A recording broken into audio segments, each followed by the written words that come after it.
I had the great privilege over the past couple of years of getting to know and work with David Allen, creator of the Getting Things Done, or GTD method. And I say great privilege because I've been a user of GTD for well over a decade now, and a big fan. It transformed my life. It transformed my relationship to work. Just huge impact. And so much so, in fact, that I think it was one of the formative influences as I and others were on the journey towards developing Holacracy. And it's hard now not to notice that as a GTD practitioner. Most of the GTD folks that I run across and get to introduce to Holacracy see clearly the influence and the connections. And I think one of the beautiful things about Holacracy is it kind of takes GTD as an individual operating system for how I manage my own work, and now it puts it in a context that seamlessly connects into the team level.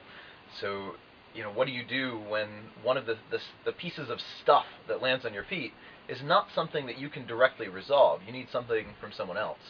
And you need to sort out, well, what can I expect from them, and how does this flow through our collective system, right? And don't get me wrong, with GTD, you're going to be way better equipped to answer that question than without GTD. Yet it doesn't address that level. That's not what it's for, and that's where Holacracy picks up. So when you have clarity, the clarity GTD gives you at the individual level of your work, the clarity and focus, and you can get the same level of clarity and focus as a team in a way that intersects. So actions and projects and all of that, areas of focus in GTD language, all come out of a collective process of figuring out how to express the purpose of our organization, what stuff is showing up collectively that needs to sort out how we connect and work together. And if you read the Holacracy Constitution, you'll actually see that encoding. That's the official rulebook for Holacracy, the rules of the game. And in those rules, they all anchor down to, fundamentally, how do we get to next actions and projects? Where do they come from? How are they created? What can we expect others working with us? What actions can we expect of them?